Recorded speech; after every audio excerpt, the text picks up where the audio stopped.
আমরা এর থেকে অনেক কথা শুনবো। সুতরাং আমাদের ইতি হলে একটাই, আমাকে একটু সিরাতি মুস্তাকিমা, জাযাকাল্লাহ খাইর, জাযাকাল্লাহ খাইর। প্রিয় মুহতারাম, এটাই সরল পথ। বারাকাল্লাহু ফিকুম, জাযাকাল্লাহু খাইরা ওয়া আহসানাল্লাহু ইলাইকুম।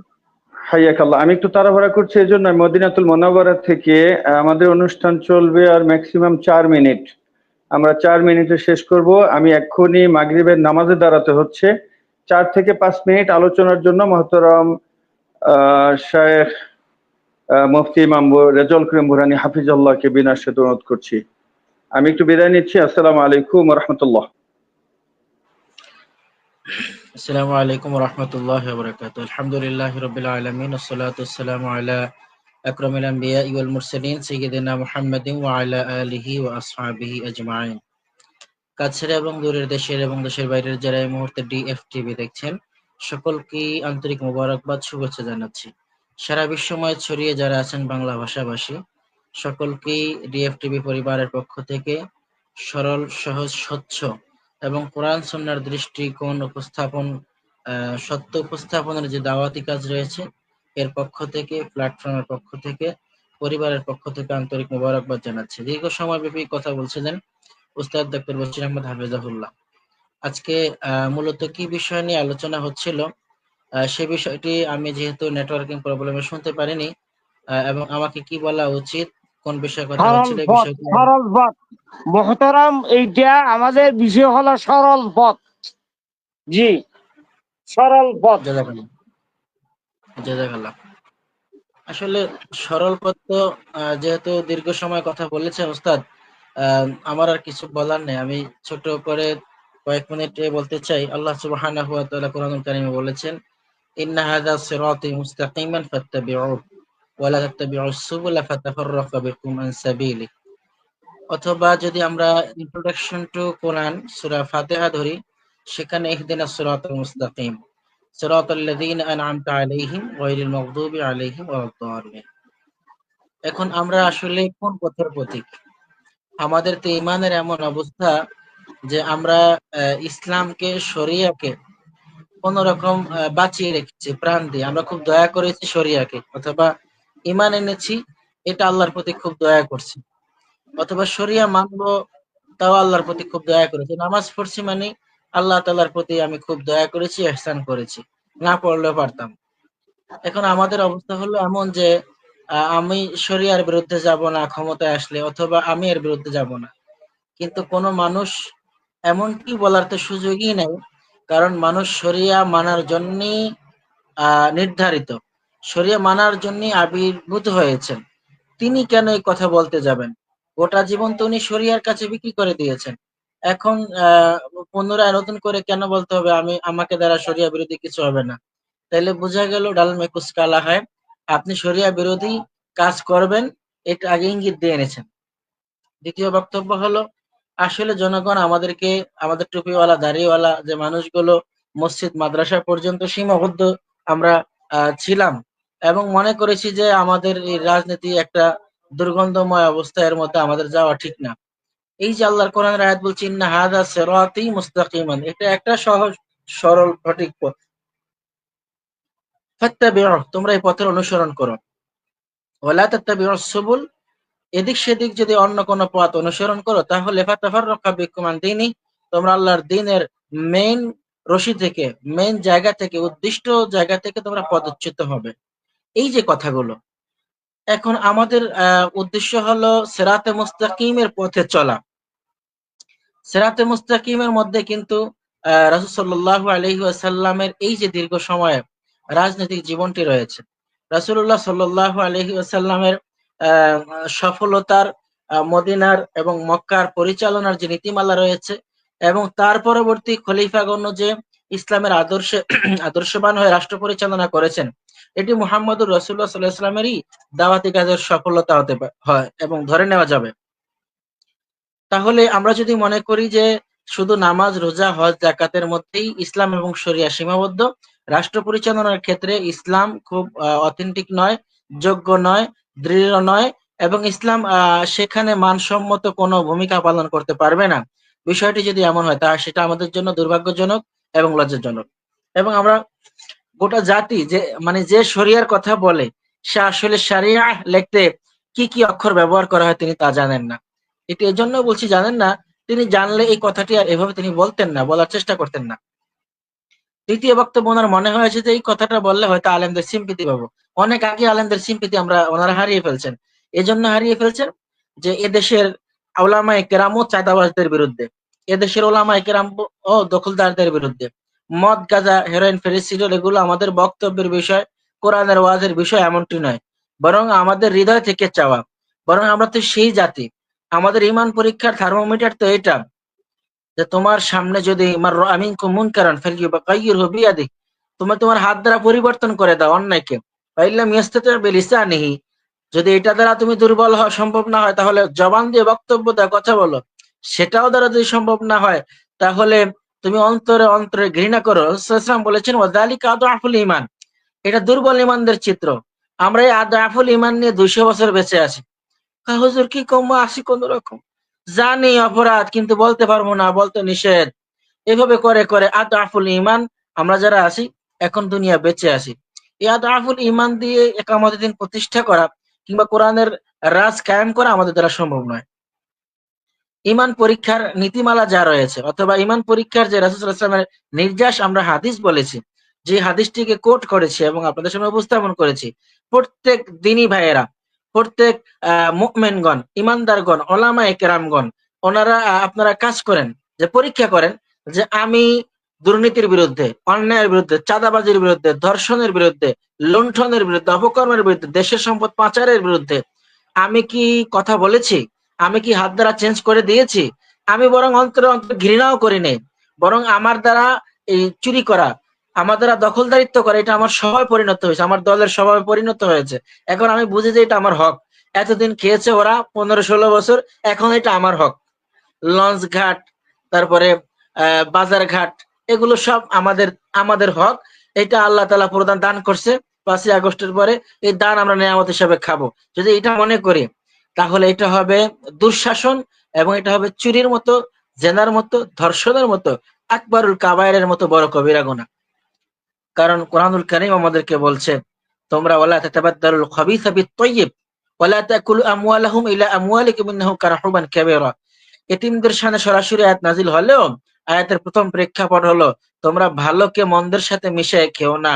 অতদুলু বিহা ইলাল হুক্কাম, তোমরা হাকিমদের কাছে, বিচারকদের কাছে, এই তুমি জানো যে এটা অন্যায়, তুমি জানো যে সম্পদের মালিক তুমি নও, তারপরেও তুমি এই সম্পদ আহরণ করো, তারপরেও এই তুমি সম্পদ বক্ষণ করার জন্য তুমি যে কাজগুলো করছো, তুমি যে বিচারকের কাছে যাও, মিথ্যা সাক্ষী বানাও, মিথ্যা হাকিমকে ঘুষ দিয়ে তোমার পক্ষে রায় নাও, এই যে কাজগুলো তুমি করো, করার প্রেক্ষিতে তুমি জানো যে ভিতরে ভিতরে জমিন কিন্তু আমার না।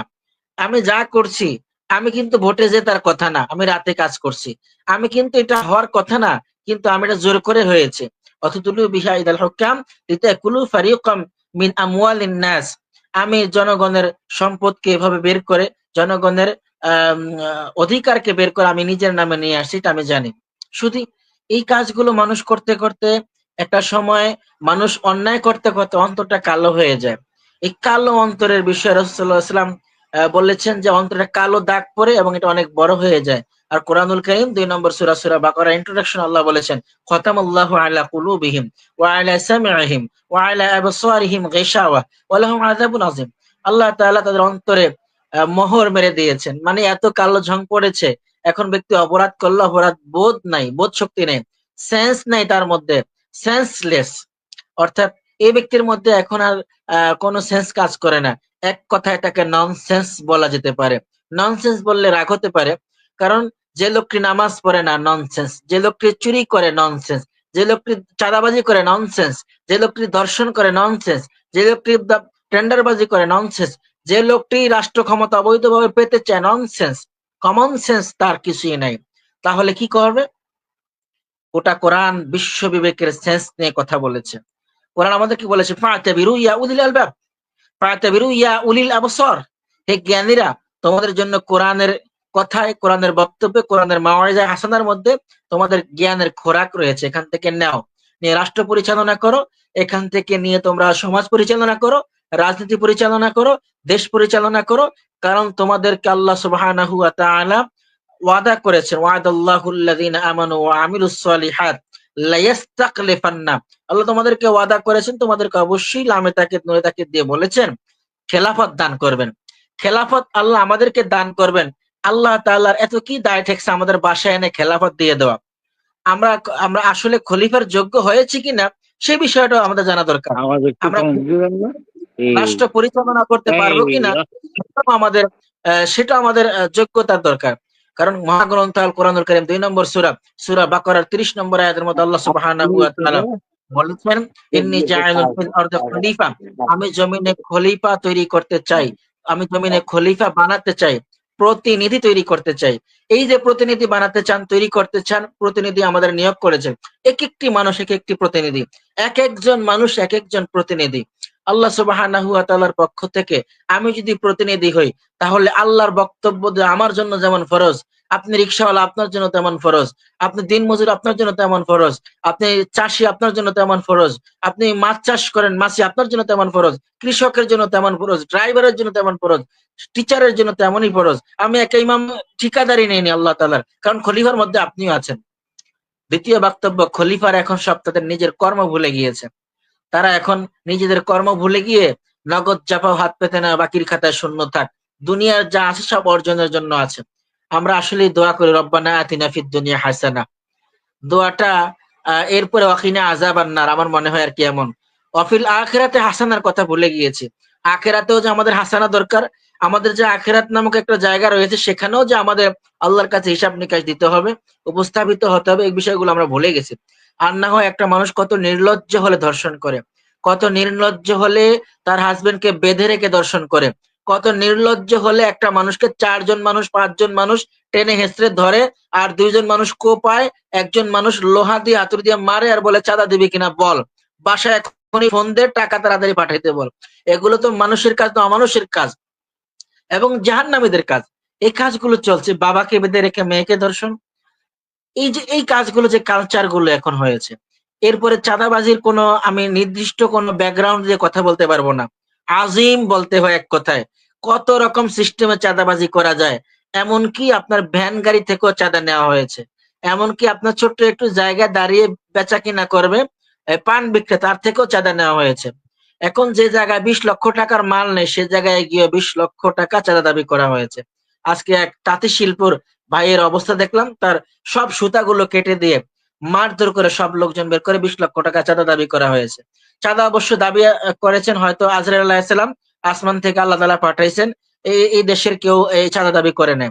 আল্লাহ তাআলা এই আমাদের আজরাইলের নাম এজন্য বলছি, কারণ চাঁদা না দিলে জবাই করে দিবে।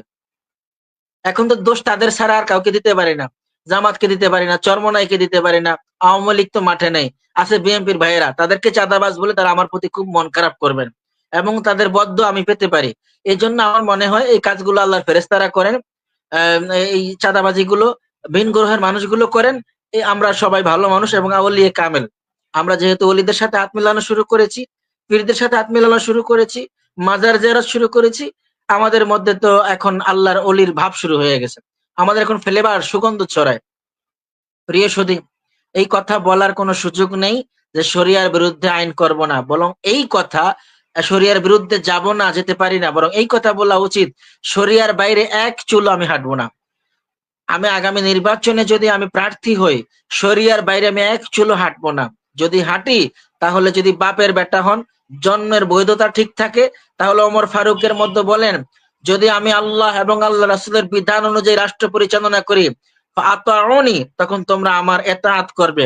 আর যদি দেখো এক চুল পরিমাণ মুহাম্মদুর রাসূলুল্লাহ আদর্শ থেকে সরে গেছি, ফাসাদ্দিদুনি, আমাকে পরিত্যাগ করে চলে যেও, আমাকে আর মানিও না।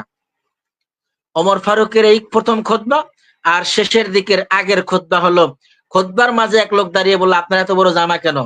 এর ব্যাখ্যা যখন আব্দুল্লাহ দিলেন, তখন জাতির মাঝে কান্নার রোল তৈরি হলো। প্রিয় সুধী, এখন এই কথাগুলো কি ওয়াজের মধ্যে রাখবো? আমরা সুরে সুরে কাঁদবো, রে ভাইয়েরা ওমর ফারুক এমন ওয়াজ করতেন, এমন আমল করতেন, এগুলো কি ওয়াজের ময়দানে রাখবো, না আমি নিজে ওমরের মতো হওয়া দরকার? এতদিন তো আমরা কান্নাকাটি করে ওয়াজ করে জনগণের মন গলায় গলায়, এখন আমরা নিজেরা এখন যখন ফেঁসে যাচ্ছি, মাইর খাওয়া শুরু করেছে। হেফাজতে খেয়েছেন একদল, চরমনাইতে মাইর খেয়েছেন, জামাতে মাইর খেয়েছেন। এরপরেও যদি আমাদের বোধশক্তি উদয় না হয়, সেন্স কাজ না করে, তাহলে হার্টবিটে যদি কাজ না করে, তাহলে আমাদের অবস্থান হবে আগামী দিনে আরো নিম্নতল অবস্থা। এখন আমাদের ঐক্যের ফাটলের মধ্যে ঝাম ধরেছে। আমি আগের অনুষ্ঠানে বলেছি, নির্বাচনের আগে একটা দল তার ওয়াইফ বাচ্চা কাচ্চা মিলে 25 জন সদস্য, কিন্তু দলের রেজিস্ট্রেশন আছে, তার মাথা বিক্রি হবে 5 কোটি টাকা 10 কোটি টাকা। সে কাজগুলো ইতিমধ্যে শুরু হয়েছে এবং অনেক ভাইদের মাথা বিক্রি হয়েছে। এখন তারা সংবাদ সম্মেলন করে বলেন, একটা টুপি খাড়া হুস্কা, একটা টুপি এভাবে লাগানো, আর একটা পাগড়ি এখান দিয়ে বাঁকা, এইভাবে করে তারা সবাই এক হয়ে গেছে যে আমরা আলেমরা এখন সব আমাদের দলে চলে আসছেন, আপনাদের কোনো অসুবিধা নেই, আপনারা চলে আসেন, হক আমাদের দেশ, আমাদের এটা কিছু করার নেই, আমরা এখন চালাবো, আপনারা চলে আসেন।